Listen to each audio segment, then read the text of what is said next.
अपना वो पढ़ रहे थे सेगमेंटेशन टारगेटिंग एंड पोजीशनिंग वाला चैप्टर पढ़ रहे थे मिड टर्म से पहले। और उसमें जो है हमने सेगमेंटेशन की क्या होती है, उसका ज़रूरत क्यों पड़ती है कंपनीज को, बिजनेसेस को, सेगमेंटेशन किन बेसिस पे की जा सकती है, सेगमेंटेशन का तरीकाकार क्या है, वो हमने जो है ना वो पढ़ लिया था हमने।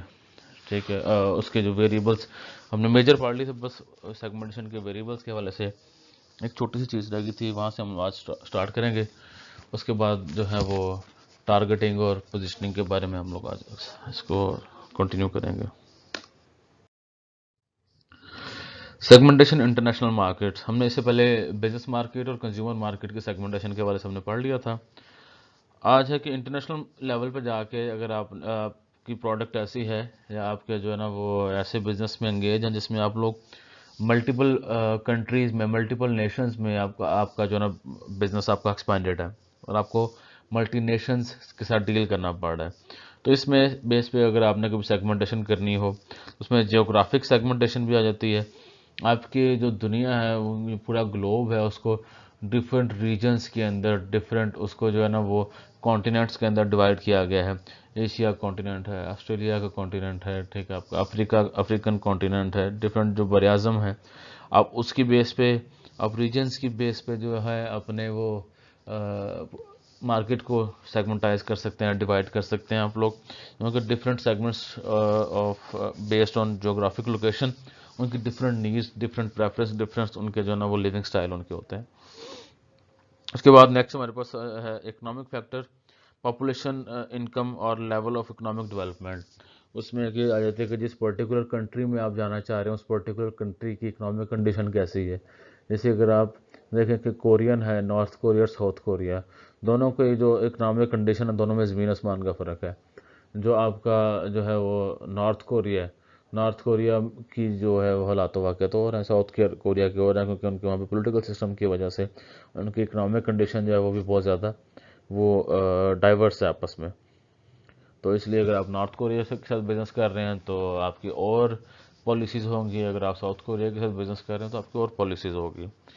इसी तरह पॉलिटिकल और लीगल फैक्टर्स हैं डिफरेंट इंटरनेशनल लेवल पे, कि जिस मुल्क में आप बिज़नेस करना चाह रहे हैं या करने की आपकी ख्वाहिश है, वहाँ पे गवर्नमेंट की टाइप्स कौन सी है, डेमोक्रेसी है, या वहाँ पे जो है ना वो मार्शल लॉ है, डिक्टेटरशिप है, ऑटोक्रेसी है। ठीक है, आपका वहाँ पे गवर्नमेंट की टाइप कौन सी है। उसके अलावा मॉनेटरी रेगुलेशंस जो हैं, डिफरेंट किस्म की पॉलिसीज़ आ जाती हैं, मॉनेटरी फिजिकल है पॉलिसी, मॉनेटरी पॉलिसी, वो उस पर फ्लो ऑफ करेंसी के ऊपर कितना कंट्रोल है आपकी गवर्नमेंट का। और वहाँ पे ब्यूरोक्रेसी वगैरह की क्या सूरत हाल है, ब्यूरोक्रेसी से मुराद कि जी चीज़ें कितनी वहाँ पे सेंट्रलाइज या डिसेंट्रलाइज हैं। सेंट्रलाइजेशन और डिसेंट्रलाइजेशन आई बिलीव आप लोगों ने प्रिंसिपल ऑफ मैनेजमेंट में भी पढ़ी होगी कि ब्यूरोक्रेसी बेसिकली क्या चीज़ है, और अगर आप लोगों ने पढ़ी तो मुझे क्लास के बाद बताइएगा, मैं आपको एक्सप्लेन कर दूंगा। इसके बाद कल्चरल फैक्टर्स हैं, इसमें ये सोशल फैक्टर्स बेसिकली, इसमें लैंग्वेज, रिलीजन, ठीक है, उनके राइट एंड रॉन्ग, उनके एटीट्यूड्स, उनके त्यौहार, उनके बिहेवियर पैटर्न, जिस मुल्क में आप बिजनेस करने का इरादा रखते हैं या जहाँ से आप जा रहे हैं वो कितने डिफरेंस हैं आपके साथ, इन चीज़ों के अकॉर्डिंगली भी आप लोग अपनी मार्केट को सेगमेंटाइज कर सकते हैं कि उसका आपके बिजनेस की जो प्रोसेस है उस पर क्या क्या पॉसिबल इम्पैक्ट हो सकता है, उसके अकॉर्डिंगली आप लोग अपने जो हैं मार्केट है, इंटरनेशनल मार्केट, उनको आप इन जो 3-4 बेसिस पे डिवाइड कर सकते हैं। अच्छा, जब भी आपने सेगमेंट बनाना है ना, एक चीज़ आपने ख्याल रखनी है कि ये बेसिक 5 कैरेक्टरिस्टिक्स हैं, ये 5 कैरेक्टरिस्टिक्स लाजमी होनी चाहिए आपकी सेगमेंटेशन के अंदर। अगर इनमें से कोई एक चीज़ भी मिस होती है या उसके ऊपर आप प्रॉपर तरीके से काम नहीं करते तो आपका सेगमेंट इफेक्टिवली फॉर्मुलेट नहीं होगा, आपकी सेगमेंटेशन में कोई ना कोई कमी पेशी रह जाएगी। ये 5 चीज़ें आपने इंश्योर करनी है। पहला, कि आपका जो सेगमेंट है वो मेजरेबल होना चाहिए। मेजरेबल से मुराद कि उसका साइज़ क्या है, साइज़ से मुराद कि जिसमें कितने कस्टमर्स हैं, उसमें 50 कस्टमर हैं, 100 कस्टमर हैं, 200 हैं, 500 हैं, 5000 हैं, कितने कस्टमर्स हैं, सेगमेंट का साइज़ मेजरेबल होना चाहिए। ऐसा नहीं कि हमारा सेगमेंट बहुत बड़ा है। अब बहुत बड़े की डेफिनेशन वेरी करती है, हो सकता है कि जी लुकमान के लिए बहुत बड़े सेगमेंट की जो डेफिनेशन है 500 कस्टमर्स हों, हो सकता है कि जो जो तानिया है जो उसके लिए बहुत बड़ी सेगमेंट की जो डेफिनेशन है वो 2000 कस्टमर। ठीक है, अब आपने प्रॉपर नंबर्स में मेजर करना है, मेजरेबल होना चाहिए कि जी 200 है, 500 है, 1000 है, 5000 है, कितना सेगमेंट का साइज है। आपके सेगमेंट में जितने भी मेंबर्स हैं, कस्टमर्स हैं, उनकी परचेजिंग पावर उनके मेजरेबल होनी चाहिए। जी मेरे बहुत अमीर है, मेरे सेगमेंट जी इस फलां सेगमेंट के जो कस्टमर बहुत अमीर हैं, तो बहुत अमीर नहीं, उनकी उनके बताओ कि उनकी पर मंथ इनकम कितनी है, वो इस पर्टिकुलर प्रोडक्ट कैटेगरी के ऊपर कितनी अमाउंट स्पेंड करते हैं, ये भी मेजरेबल होनी चाहिए। उनकी प्रोफाइल जो है सेगमेंट की, कि उसमें आपको प्रोफाइल का पता होना चाहिए कि जिस बेस पे भी आप सेगमेंटाइज करना चाह रहे हैं आप उस चीज़ को मेजर कर सकें कि जी जेंडर है तो कितने मेल हैं, कितनी फीमेल्स हैं, अगर इनकम है तो लोअर इनकम में कितने हैं, हायर इनकम में कितने हैं वगैरह। ये सारी की सारी चीज़ें जो है ना आपके उसका वो मेजरेबल होनी चाहिए। उसके बाद आ जाता है एक्सेसिबल। एक्सेसिबल से मुराद कि जी जो सेगमेंट जो जो आपने सेगमेंट बना रहे हैं आप, ठीक है, वो सेगमेंट एक्सेसिबल होना चाहिए, आपकी उस तक रसाई होनी चाहिए। अब फॉर एग्जांपल एक जो है मिल्क प्रोड्यूसिंग जो है ना कंपनी है, अब वो काम करना चाहती है मिल्क इंटरनेशनल लेवल पे जाके वो प्रोडक्ट को सेल करना चाहती है। अब वो एक ऐसा सेगमेंट बना लेती है जिनका जो जो कि फॉल करता है इसराइल में, ठीक है, इसराइल में, या इसराइल भी कहते हैं उर्दू में इसको। इसराइल के क्योंकि सफारती ताल्लुकात नहीं हैं पाकिस्तान के साथ, इसराइल की जो है वो एग्जिस्टेंस है उसको पाकिस्तान तस्लीम नहीं करता, किसी किस्म के बिजनेस के रिलेशनशिप नहीं है इसराइल के साथ। इट मीन्स कि इसराइल की जो मार्केट है उसको एक पाकिस्तानी बिजनेसमैन पाकिस्तान में रहते हुए वहाँ पे काम नहीं कर सकता। इट मीन कि इसराइल की जो सेगमेंट है वो एक्सेसिबल नहीं है, ठीक है। आपने ये भी देखना है कि जो जो सेगमेंट आप बना रहे जा रहे हैं या कल को जिनको आपको टारगेट करने का इरादा है, आप उसको एक्सेस भी कर सकते हैं कि नहीं कर सकते, दो चीज़ें। उसके बाद नेक्स्ट हमारे पास आ जाता है सब्सटेंशियल। सब्सटेंशियल से मुराद कि आपका जो सेगमेंट है इसमें ये दो पहलू हैं। एक तो ये कि थोड़ा सा लॉन्ग लास्टिंग होना चाहिए, ऐसा ना हो कि सेगमेंट आज बनाया तो 2 दिन बाद 3 दिन बाद वो सेगमेंट डिजॉल्व हो गया, ख़त्म हो गया, वो कस्टमर ही एग्जिस्ट नहीं कर रहा या कस्टमर की डिमांड एग्जिस्ट नहीं कर रही। ये थोड़ा लॉन्ग लॉन्ग रन में चलने वाला जो है ना होना चाहिए, सेगमेंट होना चाहिए। उसके बाद वो जो सेगमेंट है वो उसमें इतनी कैपेसिटी होनी चाहिए कि आप उससे प्रॉफिट अर्न कर सको। ऐसा ना हो कि वो सेगमेंट को सर्व करके टारगेट करके चीज़ें बेचने के बाद आपको पैसे ही ना बचें आपको, ये चीज़ नहीं होनी चाहिए। उसके बाद है डिफरेंशिएबल, आप उस पर्टिकुलर सेगमेंट को दूसरे सेगमेंट से डिफरेंशिएट कर सकें। यानी आप फॉर एग्जांपल जो है कपड़े बना रहे हैं, यूथ के लिए कपड़े बना रहे हैं, यूथ में भी आप लोग जेंट्स के लिए कपड़े बना रहे हैं।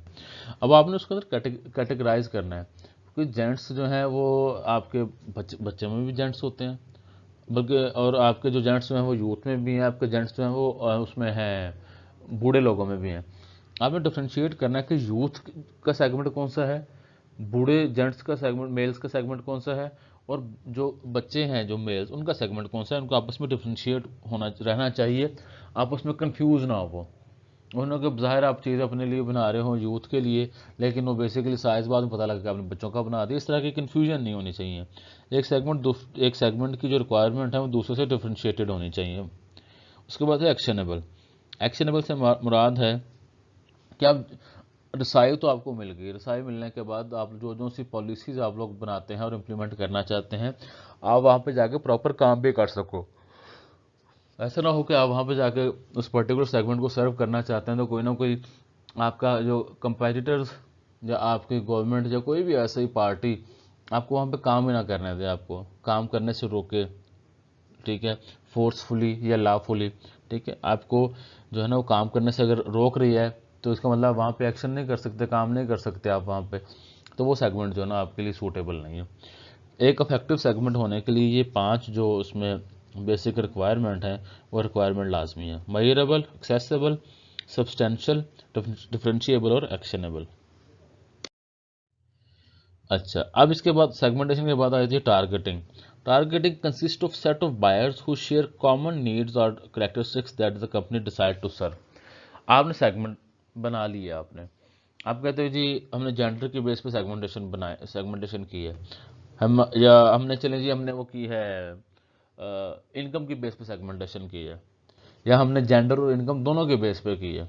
हम कहते हैं कि जी हमने जो है ना वो सेगमेंट्स बनाए हैं, ऐसे मेल्स, ठीक है, जो कि लोअर क्लास से बिलोंग करते हैं, ऐसे मेल जो कि हाई क्लास से बिलोंग करते हैं, एलीट क्लास से, और ऐसे मेल जो कि मिडिल क्लास से बिलोंग करते हैं।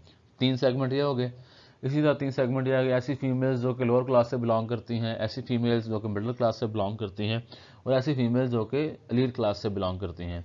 ये टोटल आपके 6 सेगमेंट हो गए हैं।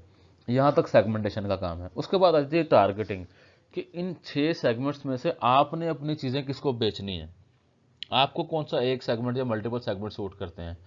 आप ये कहते हैं कि वो वाली खवातीन जो कि, और वो वाली खवातीन और वो वाले मर्द जो कि एलीट क्लास से बिलोंग करते हैं, मेरी प्रोडक्ट उनके लिए है या मैं उनको चीज़ें बेचूंगा। अब उन 6 सेगमेंट्स में से आपने 2 सेगमेंट्स चूज़ कर लिए, आप उन 2 सेगमेंट्स को चीज़ें बेचेंगे। जिन 2 सेगमेंट्स को आपने चूज़ कर लिया, it means they are your targeted market.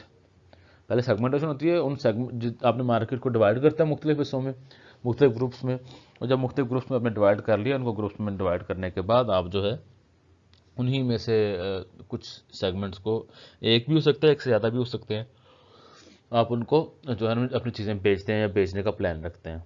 इसको बोलते हैं टारगेट मार्केट। अच्छा, एवेल्यूशन ऑफ मार्केट सेगमेंट। अच्छा, अब उसमें यह है कि जी आपने किस पर्टिकुलर सेगमेंट को सर्व करना है या टारगेट करना है, उसके लिए आपने जितने भी, जैसे मैंने बताया ना 6 सेगमेंट बनाए थे, उन 6 सेगमेंट्स को आप लोग एवेल्यूएट करते हैं। एवेल्यूएट करते हैं कि जी सबसे ज़्यादा सूटेबल मेरे लिए कौन सा है, ठीक है। सूटेबिलिटी चेक करने के लिए आप उसकी वैल्यूएशन करते हैं। अब उसमें वैल्यूएशन के लिए कौन कौन सी चीज़ें देखनी होती हैं। सबसे पहले सेगमेंट का साइज़ एंड ग्रोथ, कि सेगमेंट का अभी कितना साइज़ है, ठीक है, वो देखते हैं। और उसके अलावा मुस्तकबिल में ये सेगमेंट ने ग्रो करना है या इतना ही रहना है, या इसने सेगमेंट का साइज़ कम होना है, ये चीज़ देखते हैं आप लोग। ये मार्केट रिसर्च से पता लगता है आपको। उसके बाद सेगमेंट्स की जो स्ट्रक्चरल अट्रैक्टिवनेस है, उसमें उसके स्ट्रक्चर के अंदर जो अट्रैक्टिवनेस है, उसमें यह है कि उस पर्टिकुलर सेगमेंट में कंपटीशन कितना फेस करना पड़ेगा मुझे, उस पर्टिकुलर जो सेगमेंट के अंदर अल्टरनेटिव्स कितने अवेलेबल हैं कस्टमर को, उस पर्टिकुलर सेगमेंट में जो कस्टमर्स हैं, जो बायर्स हैं, उनकी बार्गेनिंग पावर कितनी है, ठीक है, उनकी कितनी मानी जाती है या उनके पास कितनी पावर है। और उस पर्टिकुलर सेगमेंट में काम करने के लिए सप्लायर्स जो हैं, जो चीज़ें बेचने वाले हैं, जिनसे हम चीज़ें परचेज करते हैं, ठीक है, उनकी बार्गेनिंग पावर कितनी है। जितना कंपटीशन कम होगा, उतना वो सेगमेंट ज़्यादा अट्रैक्टिव होगा। जितने सब्सिट्यूट्स कम होंगे, उतना जो है ना वो अट्रैक्टिव सेगमेंट होगा। जितने जो है बायर्स की जो पावर है, जितनी वो कम होगी, उतना वो सेलर के लिए अट्रैक्टिव होगा। जितना सप्लायर जो मेरे जो रॉ मटेरियल के सप्लायर हैं, ठीक है, जितनी उनकी पावर कम होगी, उतना वो सेगमेंट मेरे लिए अट्रैक्टिव होगा।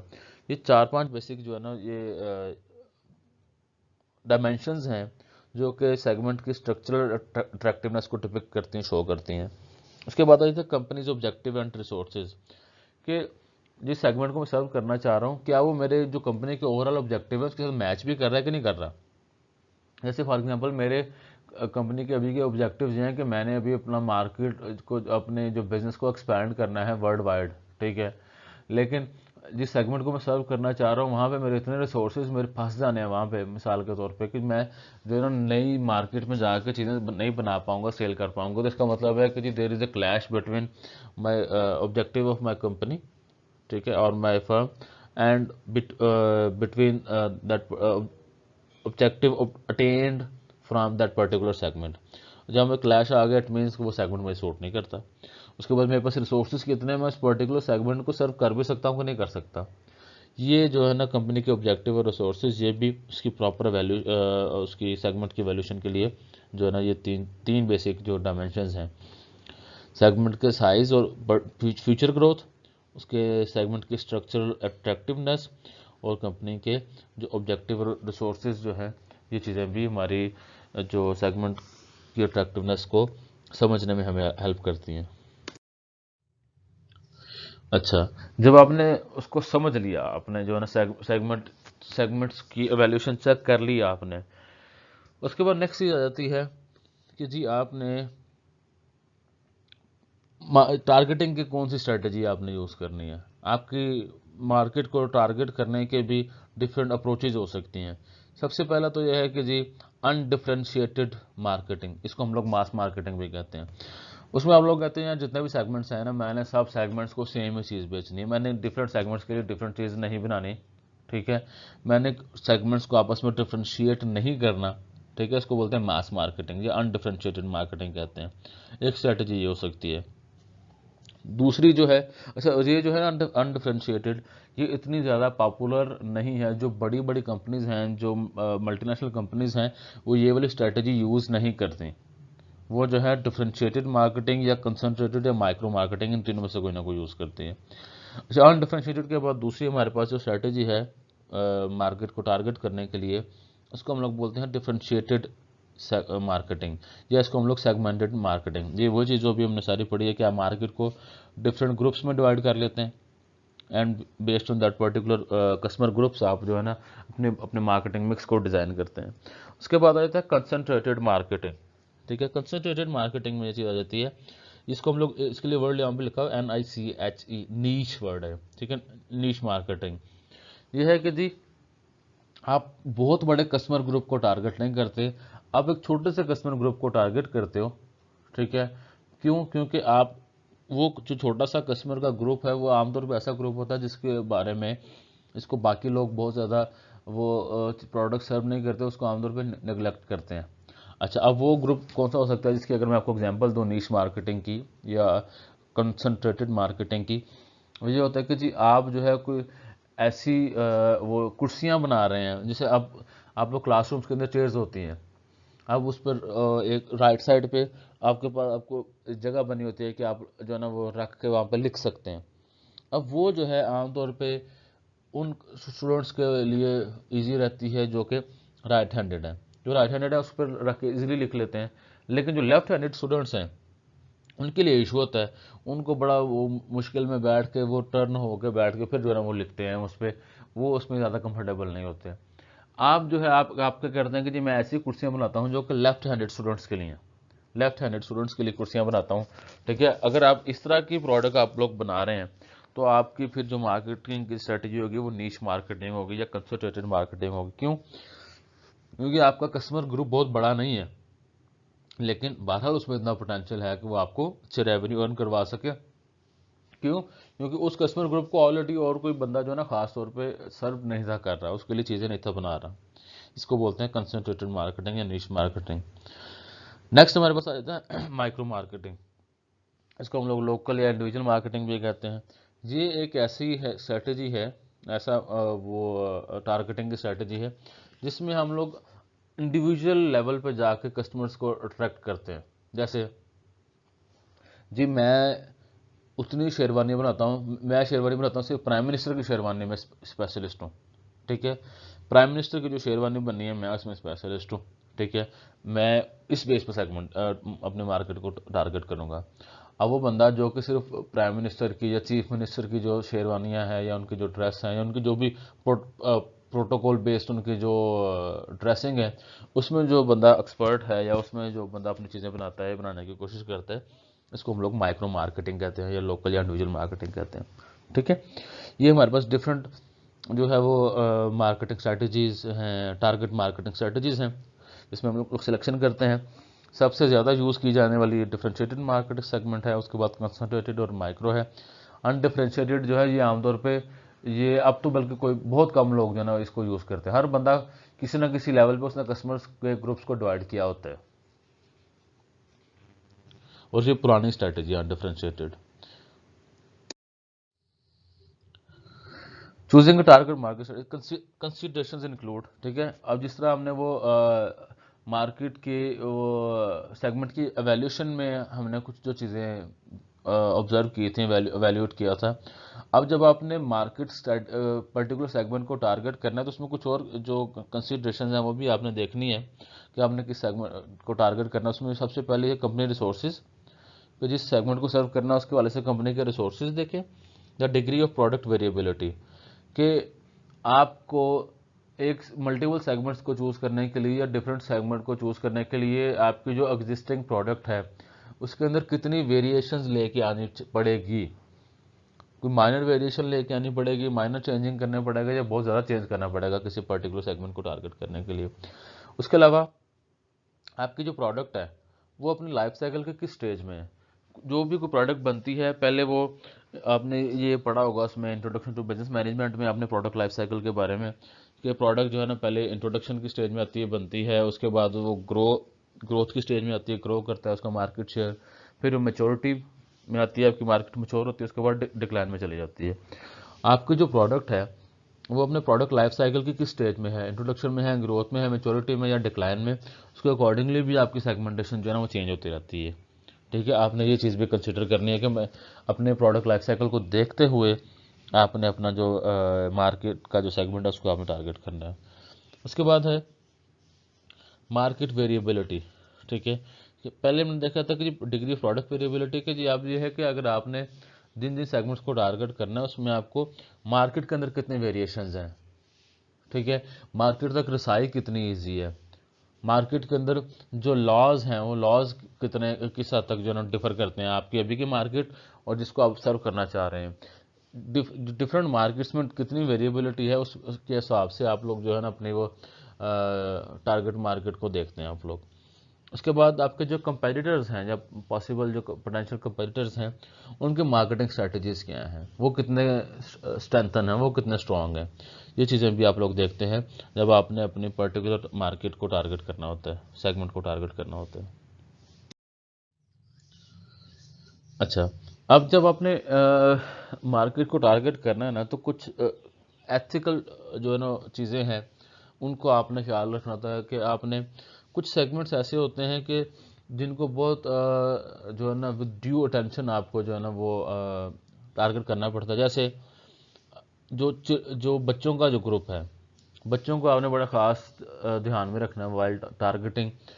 बच्चों को ऐसी प्रोडक्ट सेल ना करें जो बच्चों के लिए नहीं है। जैसे अगर कुछ सिगरेट मैन्युफैक्चरर है तो वो अपने एड्स में, या उन एड्स तो उनके टीवी पे तो चलते नहीं है, जो दूसरे जितनी भी उनकी प्रमोशनल कैंपेन्स हैं, किसी भी प्रमोशनल कैंपेन में वो बच्चों को जो टारगेट नहीं करते। ना आपने किसी भी अपने मार्केटिंग मिक्स डिज़ाइन करते वक्त बच्चों को टारगेट नहीं करना। ठीक है, इस तरह के जितनी भी हैं कि जो सेगमेंट्स हैं ऐसे, उनको आपने ख्याल में रखना है अपने सेगमेंट अपने स्ट्रेटेजी डिवाइस करते वक्त। दूसरा, many potential abuses on the internet. ठीक है, कि जब आपने ये भी ख्याल करना है कि जी अगर आप ऑनलाइन काम करना चाह रहे हैं, करना चाहते हैं, तो इंटरनेट के ऊपर आपने अपने कस्टमर को या अपने सप्लायर को किसी किस्म का अब्यूज़ नहीं करना, यानी किसी किस्म का फ्रॉड नहीं करना। जो चीज़ आपने कमिट की है वही चीज़ आपने प्रोवाइड करनी है, क्योंकि इंटरनेट के ऊपर आमतौर पे कोई फेस टू फेस इंटरेक्शन नहीं होती, फिजिकल इंटरेक्शन नहीं होती बिटवीन बायर एंड सेलर। तो आपने इन चीज़ों का ख्याल करना है। उसके बाद controversy occur when the method use are questionable, कि आपने किसी किस्म की भी बाहर कंट्रोवर्सी में नहीं पड़ना। आपने जो है वो अपने जैसे अगर मैं आपको अभी रिसेंट एग्जांपल दूं, फेयर एंड लवली का जो ना नाम चेंज हो गया है। ठीक है, आस्ता आस्ता कर रहे हैं, फेयर एंड लवली का नाम चेंज करके वो ग्लो एंड लवली रख रहे हैं। उसकी रीज़न ये है कि जब उन्होंने फेयर एंड लवली काम तो वर्ल्ड वाइड कर रहे हैं, लेकिन अफ्रीकन कंट्रीज़ में सुना है कि उस पर फेयर एंड लवली के ऊपर कोई किसी ने केस कर दिया कि ये डिस्क्रिमिनेशन है, रेसिस्ट है। क्योंकि फेयर वो कहते हैं कि इनके मुताबिक खूबसूरती का जो पहलू है, खूबसूरती की जो डेफिनेशन में, वही मर्द या औरत खूबसूरत है जिसका रंग फेयर है। अब अफ्रीका में तो ज़्यादातर जो नीग्रोज हैं वो काले लोग हैं, तो उन्होंने कहा कि जिनके मुताबिक जो काले लोग वो खूबसूरत नहीं होते। अब उसलिए उनको अपना जो नाम है वहाँ पे फिर कोर्ट ने इस के नाम के अगेंस्ट जो है ना फैसला दिया, यानी कि जिस बंदे ने केस किया था उस बंदे की बात मानी गई। तो अब जो है ना world wide fair and lovely अपना नाम चेंज करके ग्लो एंड लवली रख रहे हैं। आपने जब भी किसी मार्केट को टारगेट करना है तो इस तरह की मेथड्स को आपने यूज़ नहीं करना, इस तरह की अप्रोचेस को यूज़ नहीं करना जिसमें आप किसी कंट्रोवर्सी का शिकार हो जाए। इसके बाद नेक्स्ट हमारे पास है पोजिशनिंग। पोजिशनिंग इज के as compare to your competitor, आपके ब्रांड के बारे में आपका कस्टमर क्या सोचता है, आपके ब्रांड को किस हद तक प्रेफर करता है। It is called positioning. It is the perception of your customer related to your brand as compare to your competitor. ठीक है, इसको बोलते हैं पोजिशनिंग। यहाँ पे लिखा है the place the product occupies in consumer mind relative to competing market, it is called positioning. जैसे अगर हम कहते हैं कि जी मिनरल वाटर कौन सा अच्छा है, मेजॉरिटी ऑफ कस्टमर कहते हैं कि जी नेस्ले, क्यों? क्योंकि वो फर्स्ट मूवर भी है, उसकी प्रोडक्ट वाकई बेहतर भी है। इट मीन्स कि नेस्ले की पोजीशनिंग ज़्यादा अच्छी है as compare to other brands. Aquafina है, ठीक है, दसानी है, किनले है, ठीक है, ये डिफरेंट जो ब्रांड्स हैं उसकी निस्बत नेस्ले की जो है ना वो ज़्यादा बेहतर है। इसको positioning typically defined by the consumer on the basis of important attributes. Positioning आमतौर पर कस्टमर के माइंड में बनती है कि उस प्रोडक्ट के इंपॉर्टेंट एट्रीब्यूट कौन से हैं, उस प्रोडक्ट के इंपॉर्टेंट एट्रीब्यूट कौन से हैं, इस बेस पर कस्टमर जो है ना अपने माइंड मेकिंग करते हैं। It involves implementing the brands unique benefit and differentiation in customer mind. इसमें एक ये भी है कि जी आपका ब्रांड जो है कौन सी यूनिक एट्रीब्यूट या कौन सा यूनिक फीचर जो है वो कस्टमर को प्रोवाइड करता है, उस बेस पे भी आपका जो आपकी पोजीशनिंग जो फार्मूलेट होती है। Positioning maps that plot perception of brand are commonly use, ये वही चीज़ है जो मैं अभी बता चुका हूँ।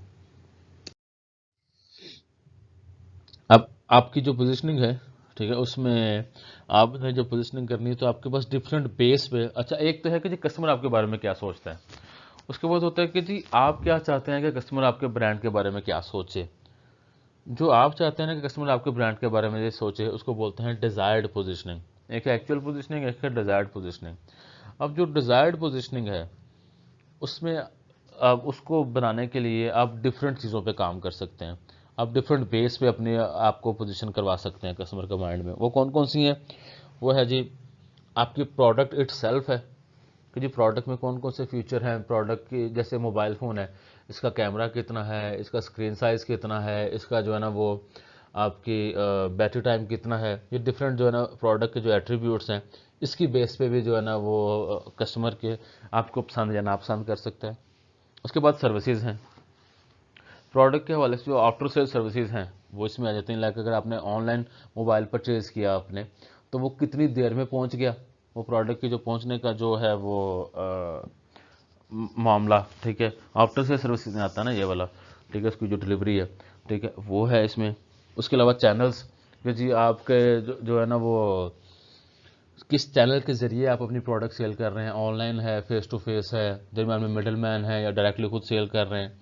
ये जो चैनल की बेस पे भी पोजीशनिंग की जाती है, की जा सकती है, कि आप अपने बताते हैं कि हम अच्छा चैनल यूज़ कर रहे हैं या हम दरमियाने लेवल का चैनल यूज़ कर रहे हैं। उसके बाद पीपल, जो आपका जो सेल का जो स्टाफ है, आपके जो सेल रिप्रेजेंटेटिव हैं जिनकी कस्टमर्स के साथ इंटरेक्शन होती है, ठीक है, वो भी इसमें इंपॉर्टेंट रोल रखते हैं इसमें। इसीलिए तो आप देखते हैं जब आप किसी रेस्टोरेंट में जाएँ आप, तो आपको जो वेटर्स हैं आमतौर पे they are suppose to be of very welcoming nature, उनकी नेचर बहुत वेलकमिंग होती है, ठीक है, ये चीज़ भी मानी रखती है कि आपके जो है ना वो लोगों का जो बर्ताव है कस्टमर्स के साथ वो बहुत अच्छा होना चाहिए। They must not be mean, they must not be disrespectful, they must be respectful, ठीक है। ये सारे आप अपने लोगों की, अब उसके अलावा स्किल सेट कौन सा, ऐसी कौन कौन सी स्किल्स हैं आपके लोगों के पास जो कि बाकी कंपेटिटर्स के एम्प्लॉयज़ के पास नहीं है, इस बेस पे भी आप खुद को पोजीशन कर सकते हैं। उसके बाद है इमेज, आपका ब्रांड इमेज क्या है, ठीक है, मार्केट में इमेज क्या है, इसकी बेस पे भी आप खुद को पोजीशन कर सकते हैं। जैसे जी एक मर्सिडीज़ है या रोलेक्स वॉच है, ठीक है, ये जो है ये जी उन लोगों के इस्तेमाल वाला ब्रांड है जो कि कोई बिजनेसमैन है या कामयाब लोग हैं, ठीक है। इसके अलावा जी फलां जो ब्रांड है, कोई ब्रांड है, सस्ता ब्रांड है जी, ये उन लोगों के लिए ब्रांड है जो कि महंगी चीज़ें अफोर्ड नहीं कर सकते। समटाइम रेप्लिका ब्रांड है, जो फीमेल्स हैं, स्टूडेंट्स हैं, वो ज़्यादा इस चीज़ से रिलेट कर सकेंगे कि रेप्लिका ब्रांड मिल जाते हैं आप लोगों को। यानी कि एक जो ब्रांड जेनवनली, फॉर एग्जांपल चैनवन का है, चैनवन एक कपड़ों का ब्रांड है, अब वो चैनवन से शायद आपको अगर मिल रहा है वो 6,000 7,000 का मिल रहा है, उसी का जो रेप्लिका है, उसी का जो रेप्लिका कोई और बंदा बना देता है, उसी का रेप्लिका आपको वही चीज़ आपको 2,000 2,500 में मिल जाएगी, ठीक है। अब ये भी इमेज बन जाता है कि ये जो रेप्लिका बनाने वाला जो ब्रांड है ये उन लोगों के लिए है जो कि ज़्यादा महंगी जो ड्रेस है वो परचेज़ नहीं कर पाते या कर सकते। ये डिफरेंट आपके पास बेसिस हैं जिसकी बेस पे आप खुद को पोजीशन कर सकते हैं कस्टमर के माइंड में। नेक्स्ट है जी choosing the right comparative advantage. आपके पास, आपने ये देखना कि आपने किस बेस पे खुद को पोजीशन करना है। तो आपके पास कोई ना कोई कंपैरेटिव एडवांटेज होना चाहिए। कंपैरेटिव एडवांटेज से मुराद कोई ऐसा फैक्टर, कोई ऐसी जो एट्रीब्यूट आपका, कोई ऐसा आपके पास स्किल्स जो कि सिर्फ आपके पास है, या अगर आप उसमें मास्टर हो और आपका कंपैरेटर उसमें मास्टर नहीं है, ठीक है, उसको बोलते हैं कंपैरेटिव एडवांटेज। ठीक है। अब इसमें जो है कि जी आपने कुछ जो जिन चीज़ों का ख्याल करना है, आपने पहले तो ये देखना है कि जी आपने अपने जो आपके पास ऐसे पॉइंट ऑफ डिफरेंस, कितने पॉइंट ऑफ डिफरेंस को आपने प्रमोट करना है। उसमें तो देखेंगे ऐसी आपकी आपकी यूनिकनेस कौन सी है, उस यूनिकनेस को हम लोग यूनिक सेलिंग प्रोपोजिशन कहते हैं। उस यूनिकनेस को देखना है, और उस यूनिकनेस के बाद देखना कि ऐसे कौन कौन से बेनिफिट्स हैं जो कि आप कस्टमर को प्रोवाइड कर सकते हैं। ऐसे कौन से यूनिक बेनिफिट्स हैं जो कि आप कस्टमर को प्रोवाइड कर सकते हैं, यानी कि यूनिक एट्रीब्यूट्स कौन से हैं और उन यूनिक एट्रीब्यूट्स के बेस पे बेनिफिट्स कौन कौन से हैं। आपने पहले ये देखना है कि जी यूनिकनेस कितनी है जिसको हमने प्रमोट करना है। उसके बाद जिस डिफरेंस को हमने प्रमोट करना है उसमें ये चीज़ें शामिल होनी चाहिए। वो कौन कौन सी चीज़ें हैं? सबसे पहला तो वो that must be important for customer, वो कस्टमर के लिए इंपॉर्टेंट होना चाहिए। दूसरा, डिस्टिंक्टिव होना चाहिए। डिस्टिंक्टिव से मुराद कि वो आपका कंपेटिटर ऑफर नहीं कर रहा या कर सकता, या अच्छे तरीके से ऑफर नहीं कर रहा, आप ज़्यादा बेहतर तरीके से ऑफर कर रहे हैं। दूसरा ये क्राइटेरिया। तीसरा, वो सुपीरियर वैल्यू होनी चाहिए, कस्टमर को कोई ना कोई एडिशनल बेनिफिट मिलना चाहिए उसका। डिफरेंट तो है लेकिन वो बेनिफिट नहीं मिल रहा उसको, तो ये चीज़ नहीं होनी चाहिए। डिस्टिंक्टिव भी होना चाहिए और सुपीरियर भी होना चाहिए। उसके बाद नेक्स्ट आ जाता है कम्युनिकेबल। उस डिफरेंस को या उस कंपैरेटिव एडवांटेज को आप अपने कस्टमर से कम्युनिकेट भी कर सकते हैं, उसको बता सकते हो कि भाई हम लोग ये फलां अच्छी चीज़ बेचते हैं या बेच सकते हैं या बेच रहे हैं। कस्टमर को कम्युनिकेट भी करना है। उसके बाद प्रीएम्प्टिव। प्रीएम्प्टिव से मुराद सिक्योर। वो कोई ऐसा जो है ना वो आपका कंपैरेटिव एडवांटेज ना हो जिसको आपका कंपैरेटर इजीली कॉपी कर ले, इजीली जो है ना वो भी ऑफर कर दे। ऐसी चीज़ तो है उसको आप ज़्यादा देर तक सस्टेन नहीं कर पाएंगे। आपके पास कोई ना कोई ऐसी गिदड़ सिंगी होनी चाहिए, कोई ना कोई ऐसा होना चाहिए, एलिमेंट होना चाहिए जो कि इजीली कॉपी ना किया जा सके। और वो उसके बाद वो चीज़ कस्टमर के लिए अफोर्डेबल भी होनी चाहिए, और कस्टमर के लिए अफोर्डेबल होने के साथ साथ आपको उसका प्रॉफिट भी मिलना चाहिए। दैट मस्ट बी प्रॉफिटेबल, वो प्रॉफिट भी होना चाहिए उससे आपको। और ये सारे के सारे जो एट्रीब्यूट्स हैं, अब इनको अगर हम इनकी जो स्ट्रैटेजीज बनाएं, उनकी जो स्ट्रैटेजीज हैं उस उनका जो बेसिक मकसद क्या है कि कस्टमर को कोई ना कोई एडिशनल वैल्यू मिलनी चाहिए, कस्टमर को कोई ना कोई एडिशनल बेनिफिट मिलना चाहिए। और वो कौन कौन से तरीके से हो सकते हैं? एक है कि जी मोर फॉर द सेम, यानी कि हम लोग सेम प्राइस चार्ज करते हुए कस्टमर को ज़्यादा वैल्यू प्रोवाइड कर रहे हैं। दूसरी स्ट्रेटजी है मोर फॉर द लेस, यानी कि हम कम प्राइस चार्ज करके, पहले से भी कम प्राइस चार्ज करके हम लोग ज़्यादा वैल्यू प्रोवाइड कर रहे हैं। उसके बाद है the same for the less, कि अगर आपको 1 किलो कोई प्रोडक्ट जो है आपका कंपेटिटर जो है ना जी वो दे रहा है 200 रुपये में, हम वही 1 किलो प्रोडक्ट हम दे रहे हैं 100 रुपये में, यानी the same same amount for the same value for the lesser amount. उसके बाद है लेस फॉर मच लेस, कि जी हम कम वैल्यू दे रहे हैं लेकिन अमाउंट हमारी जो है ना प्राइस हमारी हमारे कंपेटिटर से भी कम है, यानी कि कम वैल्यू लेकिन प्राइस हमारी उससे भी बहुत कम है। ठीक है। ये चार बेसिक हमारे पास ना पोजीशनिंग की स्ट्रेटजीज हैं, ये हम लोग जो है ना चूज कर सकते हैं वाइल डिजाइनिंग पोजीशनिंग स्ट्रेटजी। अब ये जो है ना वो पोजीशनिंग स्टेटमेंट है कि जी आप कस्टमर के माइंड में क्या चीज़ बिल्ड करना चाहते हैं, क्या बनाना चाहते हैं। ठीक है। आपने अपने आप को पहले क्लियर करना है। और पोजीशनिंग स्टेटमेंट कैसे, उसको पोजीशनिंग स्टेटमेंट बोलते हैं। अच्छा, अब इसका जो लिखने का तरीकाकार है, जैसे फॉर एग्जांपल टू, यानी कि टारगेट सेगमेंट एंड नीड, के जी आप किस पर्टिकुलर सेगमेंट की कौन सी नीड पूरा करना चाहते हैं वो लिखते हैं। ठीक है। हमारा ब्रांड जो है जिसका ये वाला कॉन्सेप्ट है वो ये चीज़ कस्टमर को प्रोवाइड करता है। और नीचे अब इसको मैं रिपीट कर रहा हूँ कि आपकी पोजीशनिंग स्टेटमेंट का जो फॉर्मेट है वो आमतौर पे इस तरह का होना चाहिए कि जी हम पर्टिकुलर सेगमेंट की उस फलान नीड को हमारा ब्रांड इस तरीके से सर्व करता है या फुलफिल करता है। ठीक है। ये चीज़ है। नीचे एज एग्जांपल कोको कोला की जो है ना हमने वो यहाँ पे पोजीशनिंग स्टेटमेंट लिखी भी हुई है कि कोको कोला कहता है कि जी हम लोग रिफ्रेशमेंट पॉइंट देते हैं थ्रू हाई क्वालिटी बेवरेजेस जिनका अच्छा टेस्ट होता है वगैरह वगैरह, ये सारी चीज़ें जो है ना उसमें कोको कोला ने नीचे लिखी हुई है as example. Communicating the positioning, companies must be certain to deliver their value proposition. Position must be monitored and adapted over time. कि आपने जो भी पोजीशनिंग स्ट्रेटजी आपकी है, जो आप कस्टमर के माइंड में अपना इमेज डालना चाह रहे हैं, वो आपने अफेक्टिवली कस्टमर को कम्युनिकेट भी करना है।